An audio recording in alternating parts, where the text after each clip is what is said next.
Hello everyone, welcome back to my new shot. শীতকাল মানেই চারিদিকে মেলা শুরু, আর আমরা গিয়েছিলাম বসিরহাটের মিলন মেলায়। সেইখানে দেখতে পেয়েছিলাম এই ছোট্ট মিষ্টি একটা বাচ্চাকে। কুকুরটা সারা মেলাতে ওর অনারের কোলেই ছিল, আর পরেছিল একটা হলুদ রঙের মিষ্টি জামা, যেটা দেখতে ওকে আরো বেশি কিউট লাগছিল।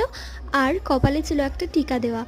যাই হোক, ওকে একটু কোলে নেওয়ার পর আমরা চলে যাই পিৎজা খেতে। মিলন মেলায় এইবার প্রথমবার স্টল দিয়েছিল কুলার পিৎজা। ভেবেছিলাম অনেক সুন্দর বা টেস্টি হবে, তাই অনেক আশা নিয়ে কুলার পিৎজা ট্রাই করতে গিয়েছিলাম। আর সেই আশাটা আমার ভেঙে যায় তখন যখন কুলার পিৎজাটা আমি গালে দিই। পিৎজার কিছুই নেই, ভিতরে পুরো পাউরুটি ঠাসা ছিল, আর তার সাথে কিছু একটা লিকুইড মতো মেশানো, সাথে ছিল চিকেনের অল্প অল্প কিছু কুচি, ওপরে দেওয়া ছিল কিছু অল্প চিজ, যেটার প্রাইস ছিল 100 টাকা। আমরা 4 জন ছিলাম, তাই নিয়েছিলাম দুটো। মেলায় গিয়ে তোমরা কোন খাবারটা আগে ট্রাই করো সেটা কিন্তু কমেন্টে জানিও। আর এই বাইটটা নেওয়ার পর আমার মুখের অবস্থা থেকে তোমরা